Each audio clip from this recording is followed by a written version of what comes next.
Know this. We will blot out your skies.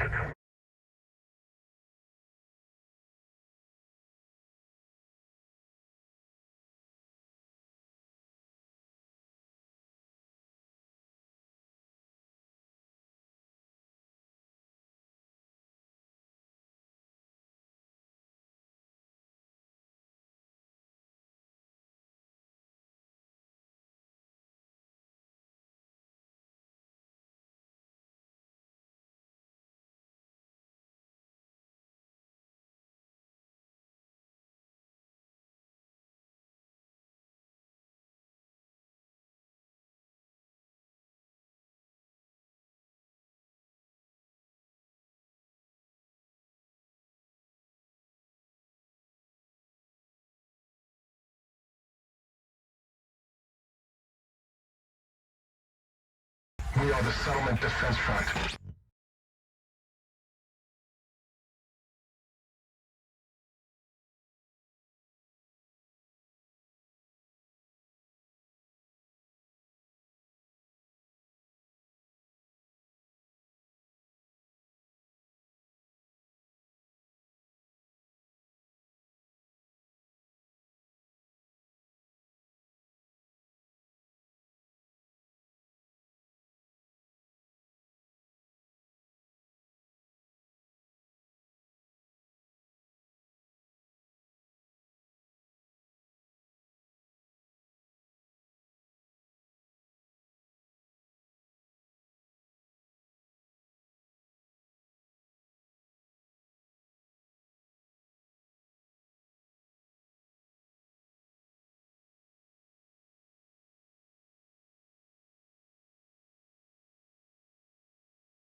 All stations, this is Lieutenant Reyes, transmitting in the blind.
We will bury you in darkness. Deaths are everywhere, but we still got a chance.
Make no mistake. We will rip you from the history books. Every last one.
We breached their defenses.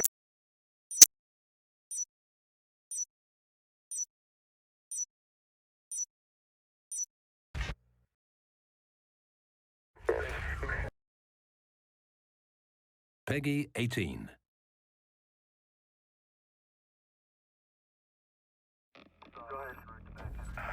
You seen that? Unknown. Unidentified settlement ships. You are moving into a restricted... They just opened fire. We're f***ing fire. Native guns are attacking our airship. Pilot This is a full-blown invasion. Oh my god. We are getting breaking news out of Switzerland. Geneva has suffered a massive attack.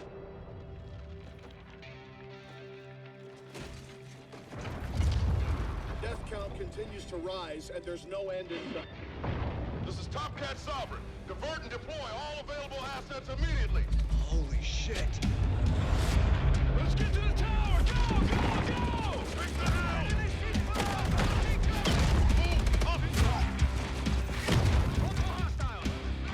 Biggest surprise attack in the history of the world. How could they not have seen us coming? It's one of our own.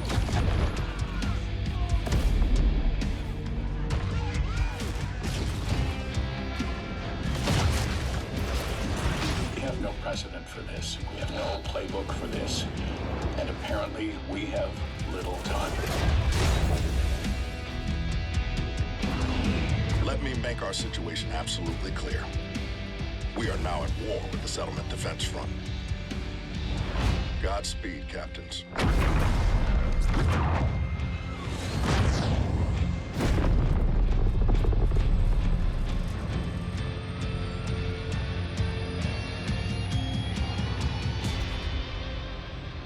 You got eyes on this, Reyes? Affirmative. Let's get in there.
Hello everyone, I'm Scott Lowe with Activision, and what you just saw was Call of Duty Infinite Warfare. the next Call of Duty game from the team at Infinity Ward, and launching around the world on November 4th. As you can see, Infinite Warfare takes the series to a broad new setting, introducing new characters, a new universe, a new story. And as you can imagine, in the months ahead, we're going to be showing and talking about quite a bit, but we wanted to kick things off today with a behind-the-scenes discussion with the developers to learn more about the campaign, dive a little bit into multiplayer and co-op, as well as Modern Warfare Remastered, which you may have noticed there at the end of the trailer. That's very exciting. It's real, it's happening, and we're going to talk about it in just a little bit. But first, we're going to talk about the campaign and the story. And to share their insight, I'm joined now by Jacob Minkoff, Design Director, as well as Taylor Kurosaki, Narrative Director. Welcome, guys. Thank you. So for those of us outside of the game development realm, what do your jobs entail as it pertains to the studio and this game in particular? Well, I'm the narrative director of the game, which means I'm in charge of all things sort of story-related and narrative presentation-related. So that means the story, the scenes, the writing, the casting the game, the characters in the game, and then, of course, directing the performance capture here at this studio we're at right now. Cool. And design, from that perspective? Design director, so my job is to make sure that we are implementing all of that in-game in a way that makes the emotions, the characters come across properly. You know, I focus on visual design language, mechanics, you know, making sure that the player's experience on the stick conveys all of the emotions that Taylor's scripts and performances and everything are intended to evoke. So the two of you actually have quite a bit of experience doing narrative-driven experiences in games, most recently at Naughty Dog before coming to Infinity Ward. What drew you to the Call of Duty franchise and this project in particular? Well, I mean, speaking for myself, I've been a fan of Call of Duty since the beginning.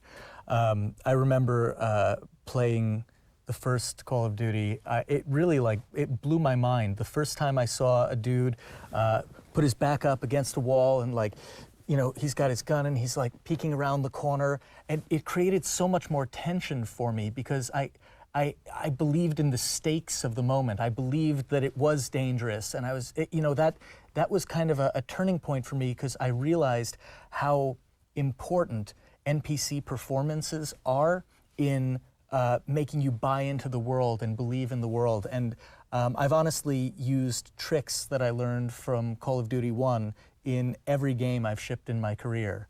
And you know, when the opportunity arose to work on a Call of Duty, I was, you know, super excited to do that. And on top of that, the Infinite Warfare project itself is extremely exciting to anyone who likes video games at all.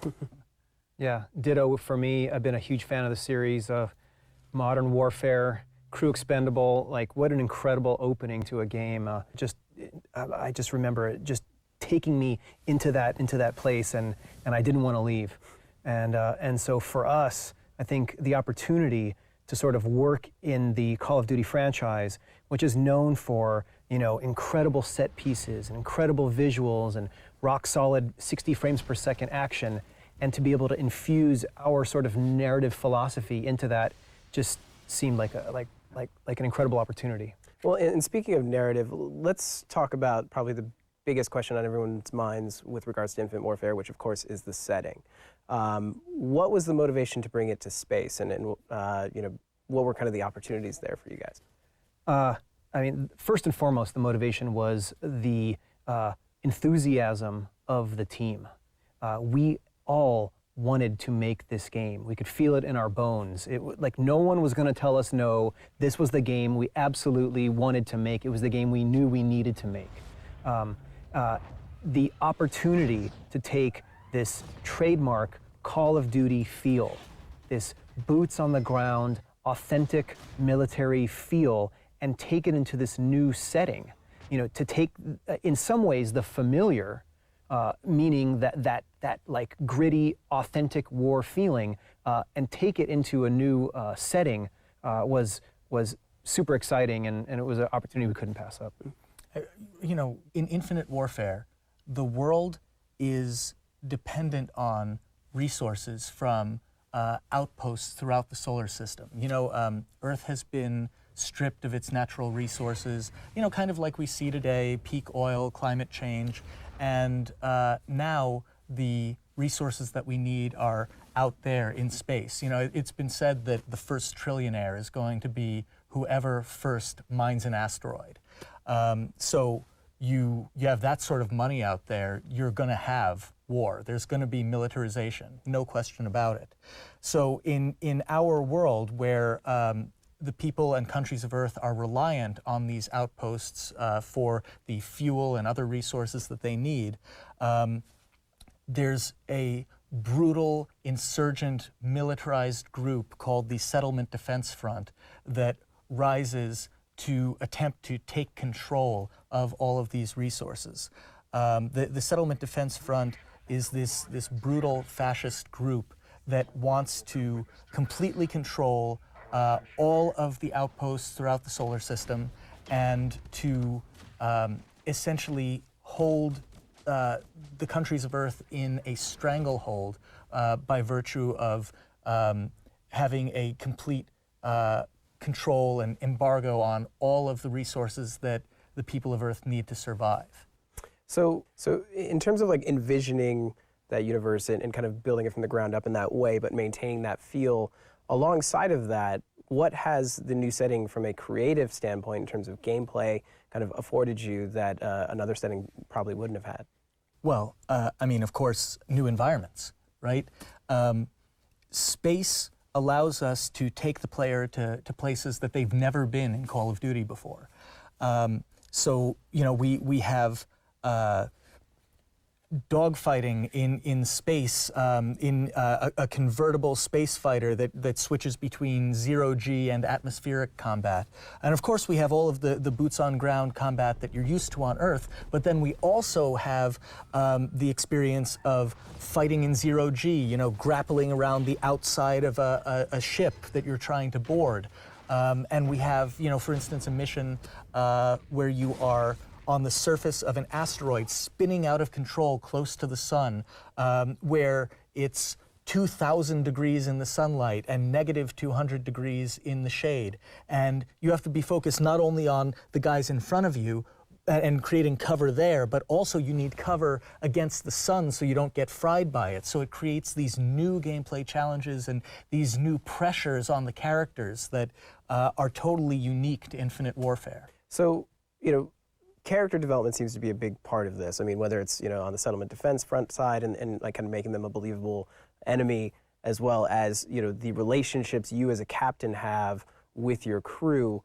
You know, how are you guys bringing these characters to life? I mean, we're here on this performance capture stage. It's not just a pretty set. Like it's something you guys are actively using, right? No, we've been shooting for a little over a year now. We don't just kind of get everyone together and shoot over a few days. We like to look at our production more like shooting on a episodic TV series. We have actors that are committed to working on this project with us from beginning to end. And as we get to know the characters better, as we get to know the actors better, we can tailor those performances and those roles to what's really true about the character for them. And so we've got a shoot here tomorrow, actually. One of our last shoots in the game. But it's been incredible to have this facility, because what it allows us to do is as you can hear, it's incredibly quiet here. It's a acoustically perfect space. And so we can capture each actor's movements, their voices, their facial expressions, all at one go. And it allows these characters to really be in these scenes and acting and listening and responding to each other in a very natural, believable way. Also, we think that our voiceovers in this game are going to be much more realistic, because we don't do any voiceovers in a recording booth where an actor is sort of forced to sit on a stool in front of a giant microphone, and they can't move too much because it changes the acoustic properties of their voice too much.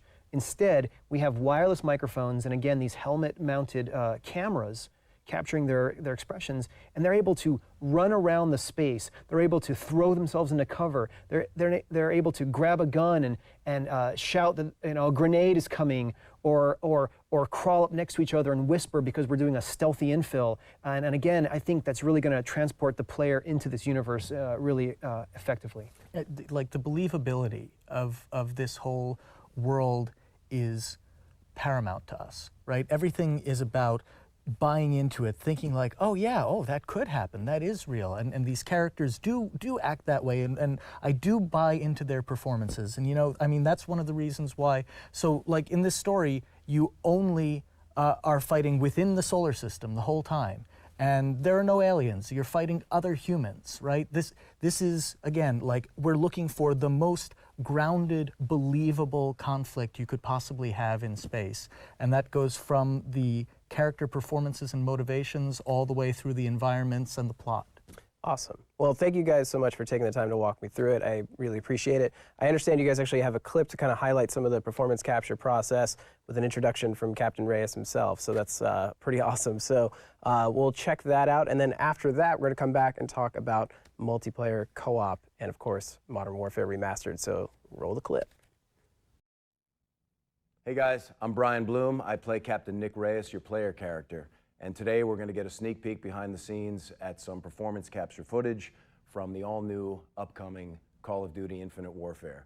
This is a scene I wrote with Jake and Taylor where Captain Reyes and Staff Sergeant Omar are planning a mission to go behind enemy lines and scout an LZ for reinforcements. Here at the Infinity Ward motion capture stages, we created some incredible, amazing characters that should be memorable and add to your gameplay experience. So without further ado, let's take a look at some raw performance capture video from Call of Duty Infinite Warfare.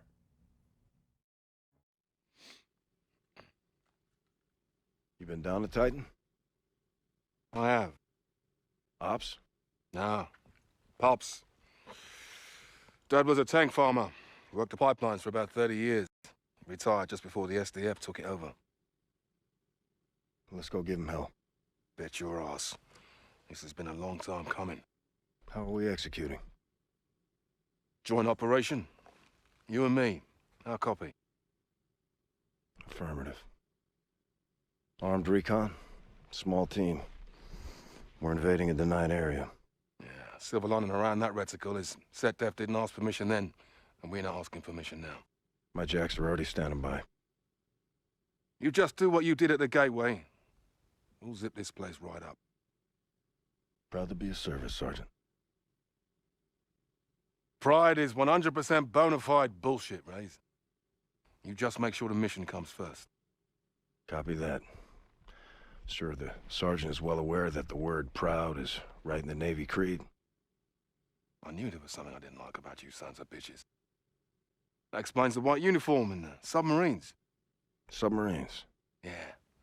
Only the Navy could build a ship designed to sink. Let's gear up and get evil. Sure thing. All right, well, we're back, and of course, it wouldn't be Call of Duty if we didn't talk at least a little bit about multiplayer and cooperative, and of course, the little teaser there at the end, Modern Warfare Remastered. And so to give us all of the intel, I'm joined by Joe Seacott, lead designer on the multiplayer team, Brian Bright, project director on the cooperative mode, and Eric Monticelli, director of studio communications. Welcome, guys. Hi. Joe, since you're closest to me, let's start with multiplayer. How has this new setting kind of influenced from a design perspective and opened up new doors for you?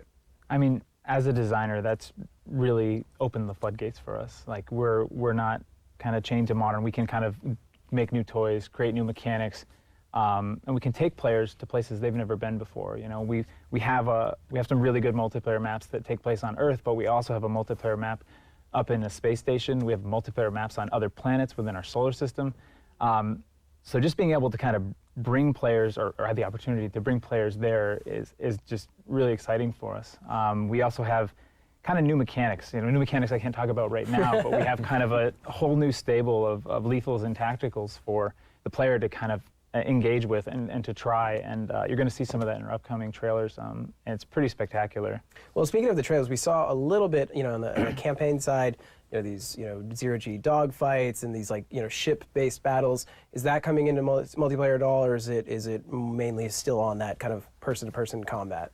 We always share. Like, we work closely with the campaign team, and they work closely with us. So, like, a lot of tech went into the Jackal and the flying, and we have that tech in MP. But we're very, very careful to preserve the core of what makes Call of Duty just the best shooter out there. Our team plays a ton of Black Ops 3. We watch it on the CWL, and we've gotten to build off of kind of their map design and what they learned. So it's really, I think, hitting the mark, and it is future, but it's still the Call of Duty that you love. Awesome. Well, I know it's very early days, and I'm sure there's a lot more you want to tell us, but thank you for telling us what you could, at least. Yeah. All right, Brian, you're up next. Let's talk about cooperative. What's going on in Infinite Warfare? Well, I'm pleased to announce that for the first time ever, Infinity Ward is doing zombies. So I've got a really experienced team, awesome team working on this. We've done Chaos Mode as a team for Modern Warfare 3 with Joe's help, and then we did all the whole Extinction series from Ghosts. And now we're all super big fans of zombies and all the things that both Sledge and Treyarch have done with zombies and Raven in the past. And so we're taking that, and we're excited that we're able to kind of finally do our own take on zombies. And it's its own completely different universe. It's a separate universe from what Treyarch's doing. It's a separate universe from Infinite Warfare.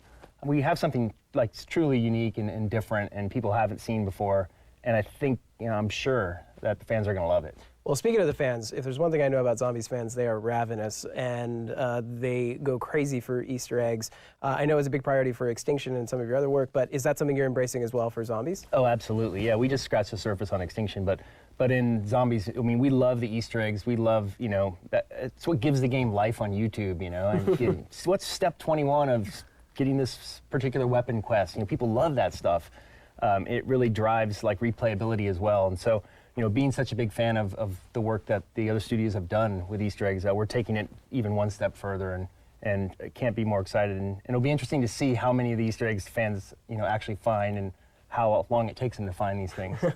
Awesome. Well, I understand you actually have a little something you could show today. I do, yeah. I have an image we're going to show now. All right, well, I'm sure the community is going to spend countless hours kind of pining over that, gleaning whatever detail they can. All right, Brian, thanks so much. I'm excited to see what you guys do with zombies. Hold that up in their black light. See some Easter eggs. Yeah, make sure you post it online. Yeah. So thanks again, Brian. Eric, let's move on to you. Let's talk about something very near and dear to my heart, Call of Duty Modern Warfare Remastered. What can you tell us? Yeah, we were really inspired by the community. There's been a voracious outpouring for Remastered ever since, the new console generation came along, and this year we're able to do it. We're working very closely with Raven. We're executive producing and overseeing the game. Personally for me, just being a fan of the franchise, I'm thinking back, Taylor had mentioned that Crew Expendable was one of his favorite levels. I love that opening too, but my personal favorite was All Gillied Up. I think Mine Joe. as well, yeah. Yeah, that was Joe's personal favorite. We were talking. I like One Shot, One Kill. Yeah, One Shot, One Kill, which I love too, because that was, you started in All Gillied Up, you're in this stealth mode, you're sort of creeping through the weeds, and then you get to the end of that level, and then all of a sudden you're in One Shot, One Kill with this brutal firefight near a Ferris wheel, and I remember just throwing my controller in frustration, and I'm looking forward to that experience again because it was really rewarding when I got through it, and it's going to be awesome to play again. Well, I got to tell you, looking at the footage, just what little bit there was there at the end of the trailer, it looked incredible. What is some of the work that's going on behind the scenes to kind of bring it into this new console generation? Yeah, Raven's really amping up everything. They went back and, we're sticking true to the core original vision of the game, but they're looking back at the textures and reworking those completely from the ground up to make them have that fidelity that you expect from current console generations. It's going to look vibrant, it's going to look brilliant, it's going to look like something amazing when you play this game. Also, the sounds are being reworked. There's audio rework being done, revamping all that. There's new Foley that was recorded, different things like that, especially new techniques too. Since 2007, the game came out, which is 10. It's hard to believe it's been that long. Yeah. 9 or 10 years, which is crazy to think about. And there's a ton of techniques. So dynamic lighting's been worked in, new visual effects, just a lot of processing and a lot of new tech that's been pushed on there. Yeah, well, we've talked a lot about the campaign, and we all have our kind of marquee moments. But of course, multiplayer was a huge component. How does that factor into Remastered? Yeah, multiplayer was one of my favorite things to do too. It sort of revolutionized multiplayer for the games industry at large. It was this new experience that was remarkable. And what you're going to get with Modern Warfare Remastered is you're going to have 10 multiplayer maps, some of fan favorites. Crash was one of my personal favorites. Backlot, yeah. Yeah, Backlot. So you'll have some really awesome maps to play on. And then you're going to have your prestige, your kill streaks, all the progression stuff you remember too, and familiar modes and things like that. So you're going to have a good multiplayer experience. It's going to be really killer to get into. Yeah, I'm super excited. And if you missed the news at the end of the trailer there, it's being bundled with Infinite Warfare as part of the Legacy editions as well as the Digital Deluxe. So yeah, it's going to be awesome to dive into both games. Taking a step back, kind of reflecting on all we've talked about on the stream, it's been quite a bit. So when can fans kind of look forward to the next big announcement or news about Infinite Warfare? E3 is right around the corner. It's coming in June, and we're going to have a lot of surprises up our sleeve, looking to show fans some really unique stuff then. So make sure you mark that on your calendars because it's going to be awesome. Awesome. Well, thank you guys so much for taking the time to be here and kind of unravel a little bit what little you could this early on. So yeah, thank you so much. So remember, this is just day one. There is so much to talk about over the months to come, and you'll be able to follow along on all of Call of Duty's channels as well as Infinity Ward's channels as well. So on behalf of everyone at Activision and Infinity Ward, thanks so much for watching, and we'll see you soon.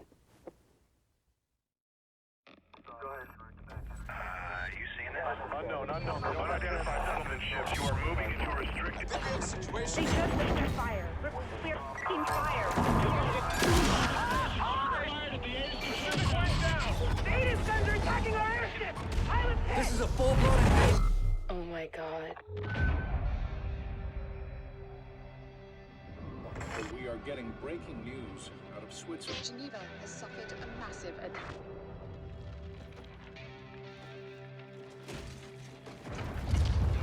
Death count continues to rise, and there's no end in sight. This is Top Cat Sovereign. Divert and deploy all available assets immediately. Holy shit. Let's get to the tower! Go! Break the hell!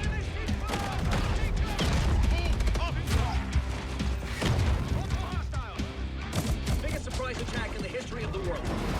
How could they not have seen this coming? It's one of our own.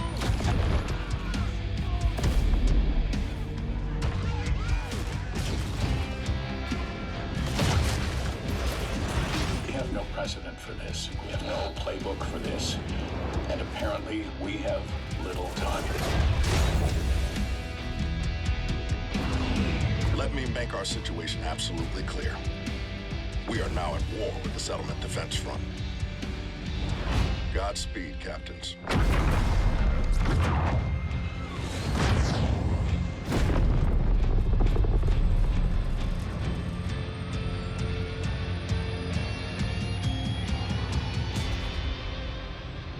You got eyes on this, Reyes? Affirmative. Let's get in there.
Legacy Edition and get Modern Warfare Remastered.